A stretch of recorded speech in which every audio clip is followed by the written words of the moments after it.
мною принято решение о проведении специальной военной операции.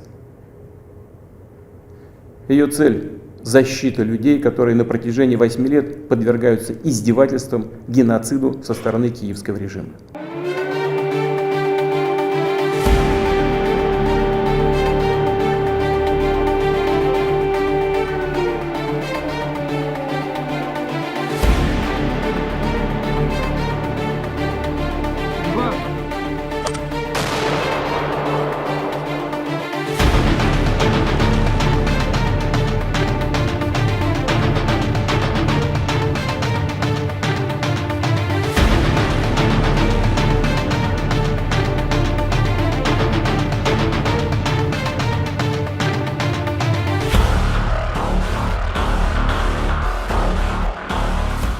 Jumat 24 Februari 2023, tepat 1 tahun Rusia melancarkan invasinya ke Ukraina.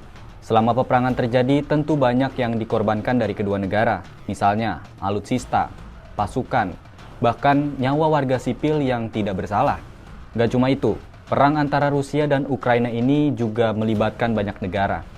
Ada yang terlibat dalam pengiriman senjata, tapi ada juga negara yang hanya merasakan dampak negatifnya. Untuk itu mari kita ingat-ingat kembali peristiwa apa saja yang terjadi di Ukraina selama 365 hari ke belakang.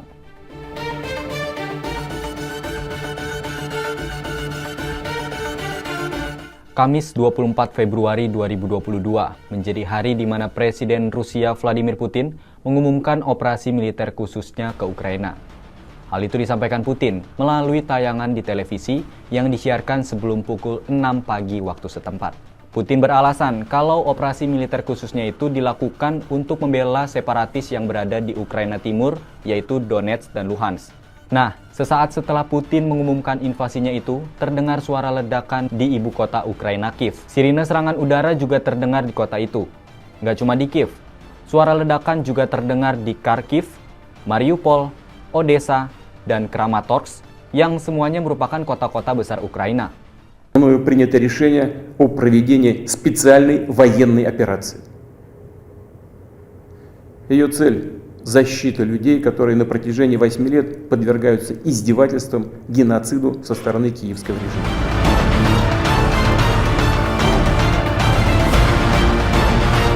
Nah, karena situasi yang genting inilah Presiden Ukraina Volodymyr Zelensky sampai meminta warganya untuk mengangkat senjata melawan Rusia. Zelensky berjanji akan memberikan senjata bagi warga Ukraina yang mau berperang melawan Rusia. Nah, saat itu banyak warga Ukraina yang berminat turun ke medan perang, tapi nggak sedikit juga warga Ukraina yang kabur melarikan diri ke luar negeri setelah serangan terjadi. Nah, awalnya Rusia berjanji hanya menargetkan basis-basis militer yang ada di Ukraina. Namun nyatanya, serangan dari Rusia juga menghantam beberapa pemukiman yang ada di negara itu. Akibatnya, banyak warga sipil yang menjadi korban jiwa ataupun luka-luka akibat serangan itu.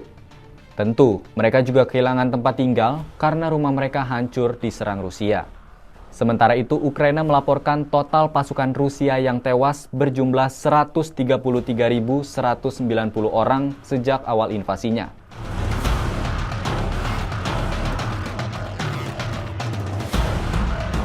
Merespons serangan tersebut, sejumlah negara di dunia akhirnya menjatuhkan sanksi kepada Rusia, mulai dari larangan investasi hingga pembekuan aset terhadap para pemimpin Rusia. Uni Eropa misalnya, mereka melarang semua perusahaan yang berbasis di Eropa untuk berdagang dengan Rusia. Nah, perusahaan-perusahaan itu dilarang melakukan ekspor barang ataupun teknologi kepada Rusia. Karena kenapa? Karena dikhawatirkan barang-barang dan teknologi yang mereka ekspor nantinya bisa dimanfaatkan Rusia untuk memperkuat pasukannya di Ukraina. Selanjutnya ada Amerika Serikat yang membatasi 2 bank terbesar di Rusia yang bertujuan menghalangi Moskwa dari sistem keuangan global. Kemudian Kanada menjatuhkan sanksi terhadap pihak yang bertanggung jawab atas serangan Rusia ke Ukraina.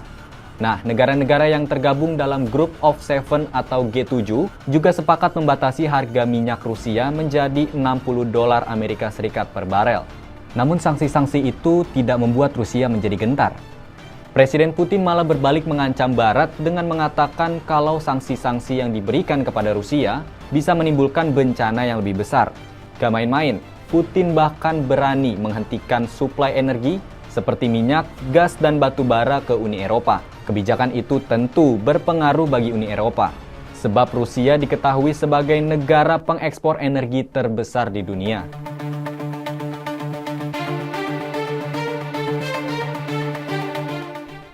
Siapa bilang hanya negara-negara barat yang dibuat heboh dengan perang Rusia di Ukraina? Nyatanya Presiden Joko Widodo juga mengambil bagian dalam misi perdamaian antara Rusia dan Ukraina.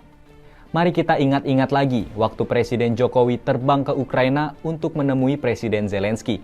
Jokowi tiba di Ukraina dan saat itu disambut langsung oleh Zelensky di Istana Mariinsky pada Rabu 29 Juni 2022.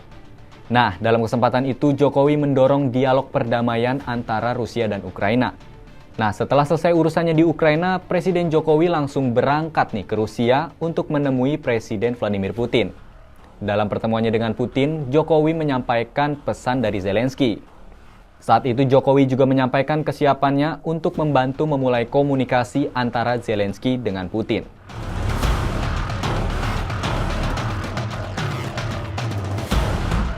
Konflik Rusia-Ukraina kemudian merambat ke konferensi tingkat tinggi G20. Indonesia yang saat itu menjadi tuan rumah KTT G20 didesak Amerika Serikat untuk tidak mengundang Rusia dalam acara itu. Bahkan, AS juga meminta agar Rusia dikeluarkan dari keanggotaan G20. Nah, sebagai tuan rumah yang netral, Indonesia tak lantas mengiyakan permintaan AS tadi. Presiden Jokowi justru mengundang Putin untuk hadir dalam KTT G20. Bahkan Jokowi juga mengundang Zelensky yang bukan anggota G20 untuk hadir dalam forum tersebut. Tujuannya tak lain adalah untuk pemulihan ekonomi yang terdampak akibat perang antara Rusia dan Ukraina. Namun pada akhirnya, Presiden Putin memutuskan untuk tidak hadir dalam KTT G20 yang digelar di Bali pada 15 hingga 16 November 2022. Rusia hanya mengirimkan Menteri Luar Negerinya Sergei Lavrov sebagai perwakilan, sedangkan Presiden Zelensky hanya hadir secara virtual di KTT G20.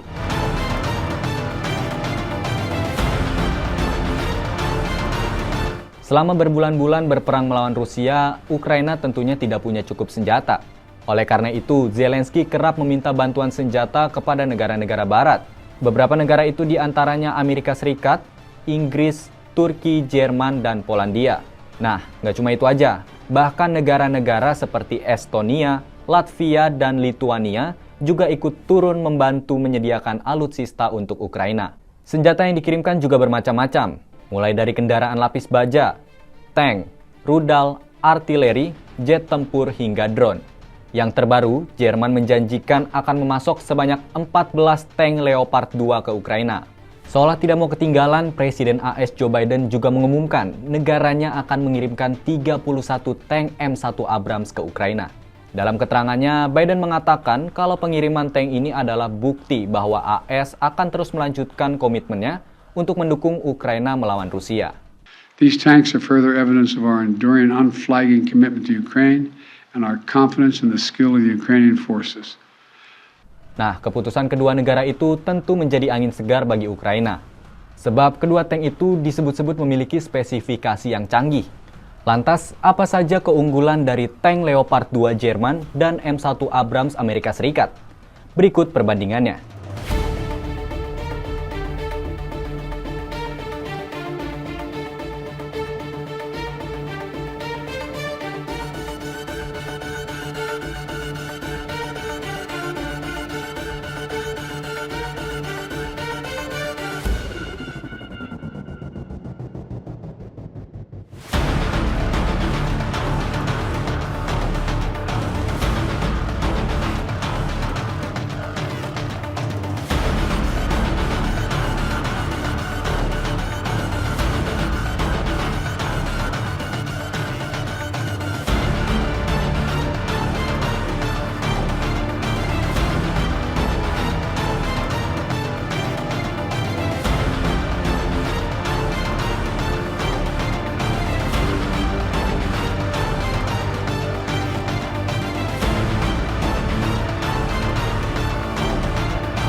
Nah, kabarnya Rusia juga akan memberikan kejutan nih di momen 1 tahun invasinya. Rusia disebut-sebut bakal melakukan serangan besar-besaran ke Ukraina pada 24 Februari 2023. Kabar itu disampaikan langsung oleh Menteri Pertahanan Ukraina, Oleksiy Reznikov. Rusia diprediksi bakal mengirimkan 300.000 tentara wajib militernya ke dalam medan pertempuran. Sementara itu, Rusia sendiri sudah memberikan tanda-tanda akan memberikan sesuatu yang besar di momen 1 tahun invasinya. Hal itu disampaikan langsung oleh Menteri Luar Negeri Rusia, Sergei Lavrov. Meski begitu, Lavrov tidak menjelaskan secara rinci nih, serangan besar-besaran seperti apa yang akan dilakukan Rusia ke Ukraina. Untuk lebih jelasnya, kita akan bertanya langsung ke pengamat militer Koni Rahakundini Bakri. Nah, sampai sekarang perang ini masih terus berjalan, Bu. Belum mereda, bahkan serangan-serangan dari Rusia pun masih terjadi di sejumlah wilayah Ukraina. Bagaimana Bu Koni melihat perang yang sudah berjalan 1 tahun ini? Ya, saya kira kita semua akan memperingati ini dengan pedih hati karena sekali lagi yang menjadi korban yang kita mesti lihat menjadi korban itu adalah rakyat Ukraina. Kebetulan saya sedang di Paris dan di Paris ini beritanya sedang besar-besaran bagaimana kunjungan Presiden Zelensky ke 3 negara trimasketirnya. Pertama ke Inggris dan itu surprisingly diterima oleh King Charles. Buat saya itu shocking. Kedua kemudian ke Perancis dan kalau kita lihat background pesawat itu adalah pesawat kenegaraan Perancis. Kemudian yang ketiga adalah gabung di EU meetings kan di EU summit di mana di Brussels. Dan kalau kita lihat berita-berita semua di sini itu semua seolah-olah mem-PHP-kan. Membuat harapan kepada Zelensky bahwa terus baik Prancis, baik negara-negara NATO itu akan terus mendukung. Malah hari ini juga kita melihat statement Zelensky yang menyatakan bahwa beliau tuh atau Ukraine itu sudah menang. Ini ada pernyataan Zelensky yang aneh sekali. Zelensky merasa dalam setahun ini dia sudah memenangkan perang terhadap Rusia dan artinya EU harus mendukung agar blok EU dan blok NATO itu semakin diperkuat dengan adanya Ukraine di situ. Nah, dari statement ini saja sudah menunjukkan bahwa terjadi apa sih? Kalau saya bilang tuh campaign dari Zelensky ke dunia barat. Tapi yang kita mesti lihat kan sekarang de facto-nya apa? Kebetulan saya sedang diundang oleh Le Havre University dan juga kemarin di Sorbonne yang dilakukan oleh para kami yang bergabung dalam kita sebutnya akademisi non-alignment movement ya. Dan kami dari semua lintas negara ini percaya betul bahwa ada degradasi dalam demokrasi. Karena kalau kita melihat tentang fairness dari perang ini, kan kita mesti lihat dari mananya dulu nih. Kalau mau start dari 2014, gitu, mungkin kelihatannya seolah-olah salahnya Rusia. Tetapi kalau kita mundur lagi ke 2008, misalnya saat Putin menanyakan, Presiden Putin menanyakan, kenapa sih NATO expand terus keluar, mendekat ke arah dia? Itu kan juga suatu pertanyaan. Dan itu sudah disampaikan berulang kali. Jadi yang mau saya sampaikan, adalah dengan kunjungan Zelensky ke 3 negara trimasketir ini, saya sebutnya trimasketir karena kok seolah-olah jadi supporting him so much, ini akan memperpanjang perang Eropa. Dari awal saya sudah bilang, perang Eropa itu nggak pernah sebentar. Ratusan tahun bisa terjadi. Itu perang antar 2 negara bilaterally gitu, atau paling berapa negara kecil. Ini kan istilahnya negara G7, kalau boleh disebut negara G7, itu kan dan Amerika itu kan menggunakan Ukraina untuk menjadi proksi terhadap kemarahannya terhadap Rusia. Nah, inilah sebenarnya kita sudah waktunya menuntut sebenarnya United Nations ini berfungsi atau tidak. Karena kalau berfungsi, ketidakfairan yang terjadi kepada Rusia, saya melihatnya kan demikian. Kenapa saya melihatnya demikian? Kita lihatlah, Amerika itu juga invade loh. Kalau Rusia ini kan special military operations, hanya to warning Ukraine sebenarnya. Tapi coba kita lihat invasi Amerika terhadap Libya, terhadap Afghanistan, terhadap you name it lah, ya kan? Nggak pernah dia diberi sanksi oleh negara manapun. Apalagi sampai 5 ribuan sanksi, ya kan? Seperti yang dilakukan terhadap Rusia. Kemudian yang paling parah memberikan mematikan SWIFT code Rusia ke dunia internasional. Apa yang terjadi? Ini menjadi satu, degradasi dari demokrasi. Yang kedua, degradasi kita terhadap globalisasi. Orang akan jadi takut. Untuk apa dia berglobalisasi kalau sekarang dia menjadi di-attack gitu bersama-sama untuk urusan dia yang sebenarnya ini kan bisa bilateral antara Ukraina dan Rusia, gitu loh. Jadi sekali lagi ini saya nggak dalam posisi membela siapapun, tapi kita harus menggunakan common sense kita melihat bahwa perang ini sebenarnya dimulai oleh siapa. Dalam pertemuan-pertemuan kami di sini ada dari wakil dari Italia, dari Bulgaria, dari Brasilia, dari kita semua tuh non alignment termasuk Prancis ada yang import non alignment. Itu semua merasa bahwa ada yang tidak fair. Contohnya saja misalnya di Prancis ini atau di beberapa negara Eropa dilarang lagi sekarang kerjasama antara akademik atau antara profesor atau riset antara negara Eropa terhadap Rusia. Tapi dalam pertemuan kami ada wakil dari Rusia karena ternyata kampus merasa kenapa mesti musuh Rusia apalagi untuk academic matters. Jadi yang mau saya bilang the political issues ya yang di drive by America and NATO itu pada level people to people atau apalagi academician to academician, we are professor, we are academician. Kita kan apa lihat dari data ya. Itu tidak berjalan. Jadi artinya mungkin ada hypocrisy of democracy and hypocrisy of the globalization, and worse hypocrisy of the G20. Itu yang kemarin akhirnya jadi dibahas harian di sini. Ternyata G20 yang dijanjikan ini dan itu Presiden Jokowi sudah dituntut untuk bertindak seolah-olah sebagai chairman UN loh. Sebentar, kita mesti ingat ya, G20 itu economic matters sebenarnya. Kenapa tiba-tiba keadilan matters atau perdamaian matters menjadi beban Presiden Jokowi dan Indonesia? Toh tapi kita lakukan. Lalu kita lihat apa? Zelensky itu tidak hadir. Padahal Presiden Putin mengalah untuk tidak mau merepotkan Indonesia. Zelensky diharapkan hadir. Dia tidak hadir, malah ngomong dengan Zoom. It's very impolite. Sementara dia datang ke sini ke negara-negara ini, gitu kan? Berarti lebih menghormati King Charles, lebih menghormati Macron, lebih menghormati Brussels, saya nggak tahu, dan tidak menghormati Indonesia, gitu. Nah, inilah momentum Indonesia itu harus menggunakan non-alignment movement-nya.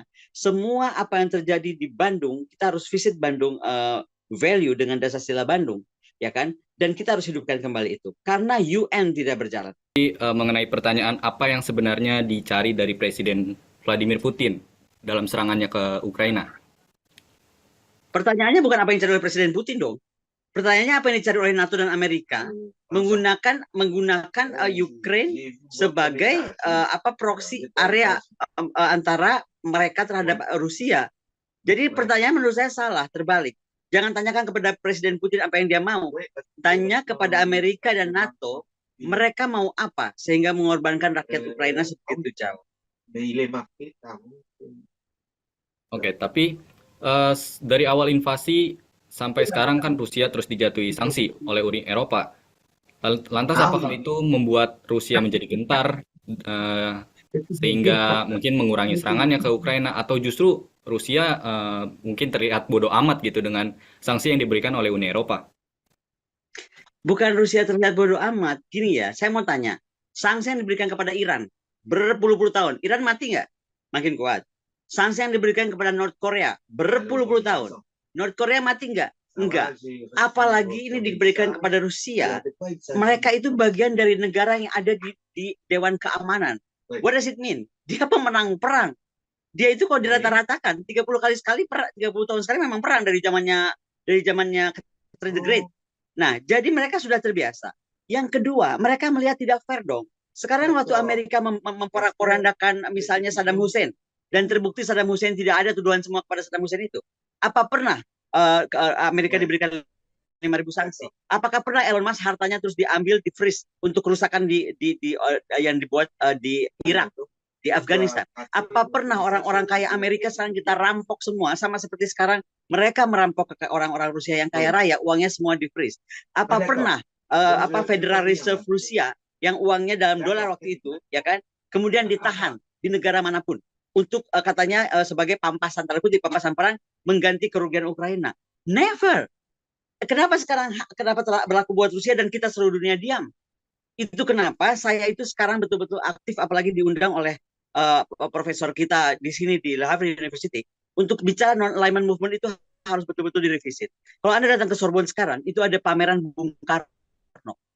Itu bagaimana Dasar Bandung itu adalah sebuah gebrakan yang melebihi dari konsep Perancis. Perancis itu kan egalite, fraternité, apa satu lagi Pak? Egalite, fraternité, apa? Liberté, ya kan? 3 hal. Nah, tapi dengan adanya Dasar Bandung, tambah 2 lagi, keadilan buat manusia itu harus ada. Makanya Presiden Soekarno jauh-jauh hari sudah bilang, di Bandung itu semua fakta pertahanan, blok pertahanan dari muka bumi itu harus dihapuskan. Karena itu membawa tidak fair. Hari ini saya tanya, ini urusan bilateral antara Rusia dengan Ukraina. Dan kembali ya, saya nggak setuju kok itu dibilang invasi. Karena dari awal itu adalah special military operations. Menjadi seperti invasi karena Rusianya kemudian digempur rame-rame. Langsung atau tidak langsung. Apa kita nggak tahu sekarang tentara-tentara yang diselundupkan dari Amerika? Apa kita nggak tahu senjata-senjata yang disupport kepada Ukraina? Pertanyaannya, there's no freelance. Pernah kepikir nggak Inggris itu baru lunas membayar senjata dia, procurement dia terhadap Amerika waktu Perang Dunia? Itu tahun 2020. Inggris loh, negara kaya raya. Ukraine ini apa? Berapa apa PDB dia? Berarti sekarang Zelensky itu akan membebankan ratusan tahun terhadap ego dia, terhadap rakyat Ukraina. What did he get? Makanya saya bilang, contoh kita tuh banyak nggak fair. Dan terbukti misalnya dengan permainan dia di cryptocurrency, dengan Sam Bankman.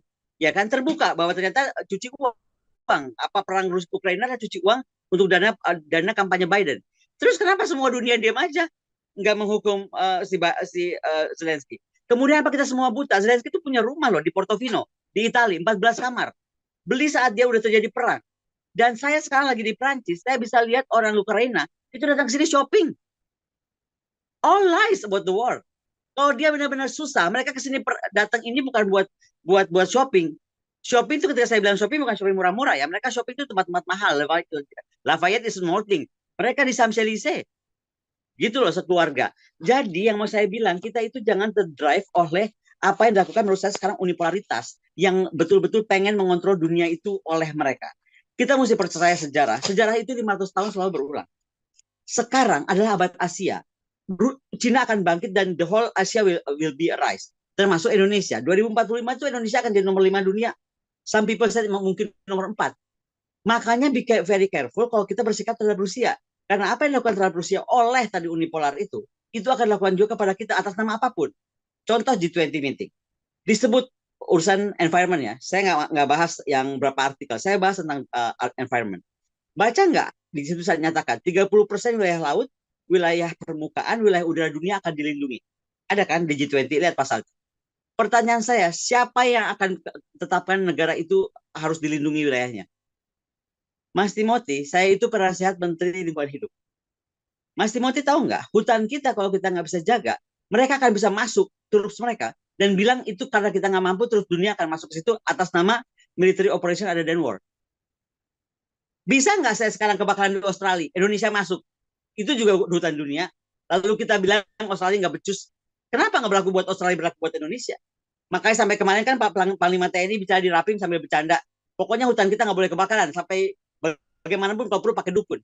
Did you see pernyataan Panglima itu nggak bercanda. It's because kalau sampai kita tidak mampu melindungi our environment, they will come. Pertanyaannya adalah, who claim we cannot protect? Jadi kita nggak main-main Pak Timothy, kita sedang lagi meluruskan bahwa ada tidak fairness. Dunia ini didriven oleh unipolaritas yang kemudian melupakan bahwa 1 billion people, itu 1 miliar people yang kaya raya dengan semua negara-negara mengontrol kehidupan 6 billion people. Bukan saja secara ekonomi, secara ideologi pemikiran kita dipaksa percaya demokrasi. What demokrasi you are talking about kalau kayak begini perlakuannya terhadap Rusia? Itu saya bilang, kalau kita percaya demokrasi, kenapa Amerika nggak dihukum? Saya mau rampok sekarang uangnya Mas, uangnya Hilton, Paris Hilton, uangnya Trump untuk bayar kerugian di Libya, Afghanistan, dan lain-lain. Why we are quiet about it? Kenapa kalau Rusia tiba-tiba kita harus bilang bahwa oke, kita rampok sekarang Rusia, freeze uangnya Rusia? That's very unfair. Dan lebih saya heran lagi, dunia itu terdiam. Paling parahnya, kita tahu nggak, saya tuh kenapa kalau kelihatan saya marah sekali sama Zelensky.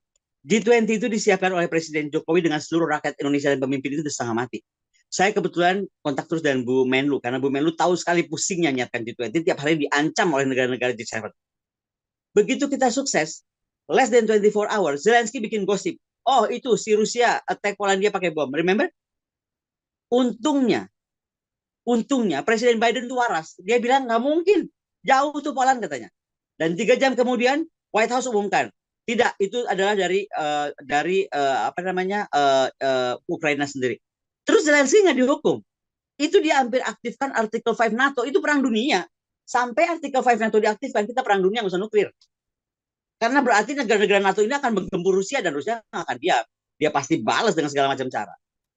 And everybody is quiet about it. Dan no one said, even United Nations, how to punish Zelensky. Ini kan udah perang hoax yang sudah kebangetan. Itu Pak Timothy. Jadi kalau ngomongin soal perang ini, saya pertama lihat bahwa bukan di Rusia kuncinya, tetapi bagaimana negara NATO itu sadar dan semua negara yang terlibat di Ukraine membantu Ukraine, baik secara finance, baik secara military, ya kan? Baik langsung, baik diam-diam, termasuk pemain kripto, Sam Bankman, syukur ketangkap. Kalau nggak saya nggak tahu lagi dia main di mana, di cryptocurrency. Tapi itu semua yang bisa membiayai perang dia menggunakan cerita sedih rakyat Ukraina, which is nggak sedih karena saya lihat mereka shopping melulu, ya kan? Itu harus kita sikapi dan kita harus berani berbicara beda. Sekali lagi untuk dunia yang lebih damai. Satu saya membocorkan ya. Kemarin 2 hari lalu Washington Post angkat berita dan ini kayaknya kita mislihat. Washington Post menyatakan dengan resmi gitu kan bahwa ternyata menjadikan Ukraine itu proxy war area itu sudah didesain oleh NATO dan kawan-kawan sejak beberapa tahun yang lalu. Kalau mau saya kirim dokumennya, you read about it. Ini pernyataan resmi dan sekarang ada investigasi besar-besaran kenapa ini dilakukan terhadap Rusia. Jadi ternyata menghajar Rusia itu sudah direncanakan, menggunakan Ukraine juga sudah direncanakan. I will send you the dokumen, itu dokumen penelitian loh, bukan dokumen cuman berita, no, this is riset. Dan akan ada sekarang gerakan untuk membuka ini. Oke, kalau begitu bagaimana prediksi Bu Kony nih? Apakah perangnya masih panjang dan kira-kira ujungnya bakal kayak gimana nih Bu Kony? Kembali saya sampaikan Pak Timothy, I'm not a fortune teller, I'm not a clairvoyant. Tapi kalau begini caranya, saya sudah ulang-ulang. Perang Eropa itu nggak pernah sebentar. Itu perang normal. Ini perang sudah nggak normal karena menggunakan tanah orang untuk kepentingan banyak negara. Apakah kepentingan Perancis sama dengan kepentingan Jerman dengan kepentingan Amerika Serikat? Enggak. Buktinya sekarang Nord Stream ketahuan. Yang marah kan sekarang semua orang-orang di luar Jerman yang marah. Kenapa kita jadi menderita gara-gara nutup Nord Stream? Jadi Nord Stream itu diledakkan juga direncanakan. Coba. Itu kan suicidal. Ingat nggak saya dari awal ngomong? Apapun yang dibuat oleh negara NATO terhadap Rusia, ya kan? Termasuk meledakkan Nord Stream. Terkait Nord Stream, saya udah punya data bahwa itu diledakkan jauh-jauh hari. Tahun lalu saya dapat dokumen resmi dari Kementerian Pertahanan Rusia. Itu kan pipa-pipa punya Rusia.